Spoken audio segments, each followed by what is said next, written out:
ನಮಸ್ಕಾರ ಗೆಳೆಯರೇ, ದೇಶ ಪ್ರೇಮಿಗಳೇ, ನಮ್ಮ ಕನ್ನಡ ಡಿಫೆನ್ಸ್ ನ್ಯೂಸ್ ಯೂಟ್ಯೂಬ್ ಚಾನಲ್ಗೆ ಸ್ವಾಗತ. ನಿಮಗೆ ಭಾರತದ ರಕ್ಷಣಾ ಶಕ್ತಿಯ ವಿಷಯಗಳನ್ನು, ನಮ್ಮ ಸೇನೆಯ ಸಾಧನೆಗಳನ್ನು ಮತ್ತು ಮೇಕ್ ಇನ್ ಇಂಡಿಯಾ ಅಭಿಯಾನದ ಶಕ್ತಿಯನ್ನು ನಿಮ್ಮ ಭಾಷೆಯಲ್ಲಿ ಅಂದರೆ ಕನ್ನಡದಲ್ಲಿ ಕೇಳಿ. ಭಾರತದ ಪ್ರತಿ ಮಿಸೈಲ್ ಉಡಾವಣೆ, ಪ್ರತಿ ಯುದ್ಧ ವಿಮಾನದ ಆಗಮನ, ಪ್ರತಿ ನೌಕಾ ಶಕ್ತಿಯ ಹೆಜ್ಜೆ ಎಲ್ಲವೂ ನಿಮಗೆ ತಲುಪಬೇಕು ಅಂದ್ರೆ ಈಗಲೇ ನಮ್ಮ ಚಾನೆಲ್ ಅನ್ನು ಸಬ್ಸ್ಕ್ರೈಬ್ ಮಾಡಿ ಮತ್ತು ಬೆಲ್ ಐಕಾನ್ ಕ್ಲಿಕ್ ಮಾಡಿ. ನಾವು ಕನ್ನಡಿಗರು ಮತ್ತು ಭಾರತ ಮಾತೆಯ ಹೆಮ್ಮೆಯ ಮಕ್ಕಳು. ಆ ಹೆಮ್ಮೆಯನ್ನು ಇನ್ನಷ್ಟು ಬಲಿಷ್ಠಗೊಳಿಸೋಣ. ಜೈ ಹಿಂದ್, ಜೈ ಕರ್ನಾಟಕ. ನೋಡಿ ಸ್ನೇಹಿತರೆ, ಪಾಕಿಸ್ತಾನ ಇತ್ತೀಚೆಗೆ ತನ್ನ ಫತಾ ಮಿಸೈಲ್ ಸೀರೀಸ್ನ ಬಗ್ಗೆ ತುಂಬ ದೊಡ್ಡ ಮಾತುಗಳನ್ನು ಆಡ್ತಿದೆ. ಇದು ಭಾರತದ ಬ್ರಹ್ಮೋಸ್ಗೆ ನಮ್ಮ ಉತ್ತರ ಅಂತ ಬೀಗುತ್ತಿದೆ. ಆದರೆ ಈ ಕ್ಷಿಪಣಿಗಳ ಹಿಂದಿರೋ ನಿಜವಾದ ಕತೆ ಏನು ಅಂತ ಗೊತ್ತಾ? ಇವತ್ತು ಅದನ್ನೇ ನಾವು ಬಿಡಿಸಿ ಹೇಳ್ತೇವೆ. ಮೊದಲು ಮಾತನಾಡೋಣ ಫತಾ 3 ಬಗ್ಗೆ. ಇದನ್ನು ಪಾಕಿಸ್ತಾನ ತನ್ನ ಅತ್ಯಂತ ಮಹತ್ವಾಕಾಂಕ್ಷೆಯ ಕ್ಷಿಪಣಿ ಅಂತ ಬಿಂಬಿಸುತ್ತಿದೆ. ಬ್ರಹ್ಮೋಸ್ಗೆ ನೇರ ಪ್ರತಿಸ್ಪರ್ಧಿ ಅಂತ ಮಾರ್ಕೆಟ್ ಮಾಡುತ್ತಿದೆ. ಆದರೆ ಡಿಫೆನ್ಸ್ ಅನಾಲಿಸ್ಟ್ಗಳು ಏನು ಹೇಳ್ತಾರೆ ಗೊತ್ತಾ? ಈ ಫತಾ 3 ಬೇರೆ ಯಾವುದೋ ಅಲ್ಲ. ಇದು ಚೀನಾದ HD-1 ಸೂಪರ್ಸೋನಿಕ್ ಕ್ರೂಸ್ ಮಿಸೈಲ್ನ ಒಂದು ಲೋಕಲೈಸ್ಡ್ ವರ್ಷನ್ ಅಷ್ಟೇ.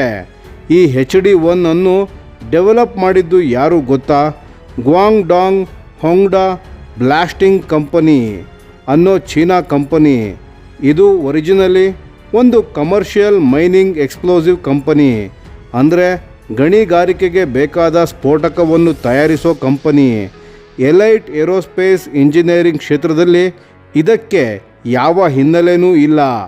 ಸರಿ, ಈಗ ಇದರ ಟೆಕ್ನಿಕಲ್ ಡೀಟೇಲ್ಸ್ಗಳನ್ನು ನೋಡೋಣ ಬನ್ನಿ.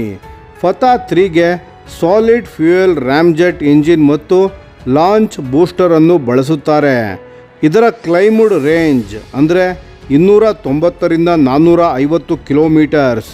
ಟರ್ಮಿನಲ್ ಸ್ಪೀಡ್ ಅಂದರೆ ಟಾರ್ಗೆಟ್ ಹತ್ತಿರ ಬರೋ ಹೊತ್ತಿಗೆ ಮ್ಯಾಕ್ 2.5ರಿಂದ 4ರವರೆಗೆ ತಲುಪುತ್ತದೆ ಅಂತ ಹೇಳುತ್ತಾರೆ.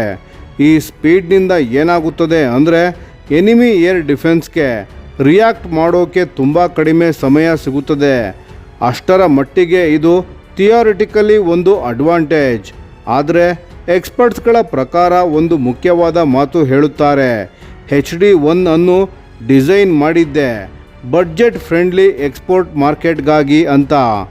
ಭಾರತದ ಥರ ಬಲಿಷ್ಠವಾದ ಮಲ್ಟಿ ಲೇಯರ್ಡ್ ಏರ್ ಡಿಫೆನ್ಸ್ ಸಿಸ್ಟಮ್ನ ವಿರುದ್ಧ ಇದು ನಿಜವಾಗ್ಲೂ ಎಷ್ಟು ಎಫೆಕ್ಟಿವ್ ಆಗುತ್ತದೆ ಅನ್ನೋದು ಇನ್ನೂ ಕಂಟ್ರೋಲ್ಡ್ ಟೆಸ್ಟಿಂಗ್ ಹೊರಗೆ ಪ್ರೂವ್ ಆಗಿಲ್ಲ. ಈಗ ಅರ್ಥ ಆಗುತ್ತದೆ ನೋಡಿ ಪಾಕಿಸ್ತಾನದ ಒಟ್ಟಾರೆ ಸ್ಟ್ರಾಟಜಿ ಏನು ಅಂತ. ಅವರ ಫಾರ್ಮುಲಾ ತುಂಬ ಸಿಂಪಲ್. ಚೀನಾದ ಸೆಕೆಂಡ್ ಟೈರ್ ಪ್ಲ್ಯಾಟ್ಫಾರ್ಮ್ ಕೊಳ್ಳಿ, ಸ್ವಲ್ಪ ಲೋಕಲ್ ಮಾಡಿಫಿಕೇಷನ್ಸ್ ಮಾಡಿ, ಬೇಗ ಫೀಲ್ಡ್ ಮಾಡಿ. ಭಾರತದ ಕನ್ವೆನ್ಷನಲ್ ಮಿಲಿಟರಿ ಸುಪೀರಿಯರಿಟಿಗೆ ಕೌಂಟರ್ ಮಾಡಲು ಗ್ರೌಂಡ್ ಅಪ್ ಮತ್ತು R&D ಅಂದರೆ ರಿಸರ್ಚ್ ಆ್ಯಂಡ್ ಡೆವಲಪ್ಮೆಂಟ್ ಮಾಡೋಕ್ಕೆ ಇಷ್ಟು ಸಮಯ ಹಣ ಎಲ್ಲಿದೆ? ಅದಕ್ಕೆ ಈ ಶಾರ್ಟ್ಕಟ್ ತಗೊಂಡಿದ್ದಾರೆ ಅಂತ. ಈ ಅಪ್ರೋಚ್ನ ಒಂದು ಒಳ್ಳೆ ಅಂಶ ಏನಪ್ಪ ಅಂದರೆ ತ್ವರಿತವಾಗಿ ಸ್ಟ್ರೈಕ್ ಆಪ್ಷನ್ಸ್ಗಳನ್ನು ಬಿಲ್ಡಪ್ ಆಗ್ತದೆ, ಭಾರಿ ಖರ್ಚಿಲ್ಲದೆ. ಆದರೆ ಇದರ ಬಹುದೊಡ್ಡ ಅಪಾಯ ಏನು ಗೊತ್ತಾ ಸ್ನೇಹಿತರೆ? ಪಾಕಿಸ್ತಾನದ ಇಡೀ ಕನ್ವೆನ್ಷನಲ್ ಡಿಟರೆನ್ಸ್ ಚೀನಾದ ಸಪ್ಲೈ ಚೈನ್ ಮತ್ತು ಚೀನಾ ನಿಗದಿ ಮಾಡೋ ಟೆಕ್ನಾಲಜಿಕಲ್ ಸೀಲಿಂಗ್ ಮೇಲೆ ಅವಲಂಬಿತವಾಗುತ್ತದೆ. ಪಾಕಿಸ್ತಾನದ ಸ್ವಂತ ಸಾಮರ್ಥ್ಯ ಎಂದಿಗೂ ಬೆಳೆಯೋದಿಲ್ಲ. ಇತ್ತೀಚಿನ ಆಪರೇಷನಲ್ ಸಿಚುವೇಶನ್ಸ್ನಲ್ಲಿ ನಾವು ನೋಡಿದ್ದೇವೆ. ಪ್ರಮೋಷನ್ನಲ್ಲಿ ಎಷ್ಟೇ ದೊಡ್ಡ ಮಾತನಾಡಿದರೂ ಬ್ಯಾಟಲ್ ಫೀಲ್ಡ್ನಲ್ಲಿ ಇಂಟರ್ಸೆಪ್ಷನ್ ರೇಟ್ಸ್ ಬೇರೆಯೇ ಕತೆ ಹೇಳುತ್ತದೆ. ಮಾರ್ಕೆಟಿಂಗೇ ಬೇರೆ, ರಿಯಾಲಿಟಿನೇ ಬೇರೆ. ಫತಾ ಸೀರೀಸ್ ಅಂತಿಮವಾಗಿ ಒಂದು ರೀಬ್ರ್ಯಾಂಡೆಡ್ ಚೈನೀಸ್ ಪ್ರಾಡಕ್ಟ್, ಅದನ್ನು ಮರೆಯಬಾರದು. ಅಂದರೆ ಚೀನಾದಿಂದ ಈ ಕ್ಷಿಪಣಿಯನ್ನು ತಂದು ಪಾಕಿಸ್ತಾನದಲ್ಲಿ ಬಣ್ಣ ಹೊಡೆದು ತನ್ನದೇ ಕ್ಷಿಪಣಿ ಎಂದು ಪಾಕಿಸ್ತಾನ ಹೇಳುತ್ತಿದೆ. ಗೆಳೆಯರೇ, ಈ ವಿಡಿಯೋ ಇಷ್ಟವಾದರೆ ದಯವಿಟ್ಟು ಕಾಮೆಂಟ್ ಮಾಡಿ ತಿಳಿಸಿ. ಧನ್ಯವಾದಗಳು.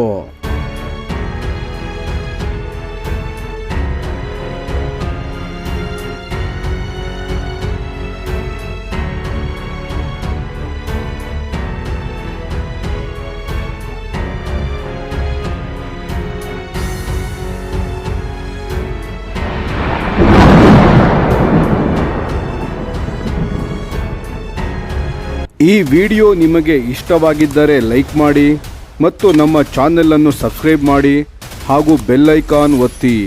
ಯಾವ ಅಪ್ಡೇಟ್ಗೂ ಮಿಸ್ ಆಗಬೇಡಿ. ಡಿಫೆನ್ಸ್ ಸುದ್ದಿಗಳನ್ನು ತ್ವರಿತವಾಗಿ ಪಡೆಯಿರಿ. ನಿಮ್ಮ ಬೆಂಬಲವೇ ನಮ್ಮ ಶಕ್ತಿ. ಭಾರತ ಬಲಿಷ್ಠವಾಗಲಿ ಎಂದು ಆಶಿಸುತ್ತಾ ಭಾರತ ಮಾತೆಗೆ ಜೈ. ಧನ್ಯವಾದಗಳು.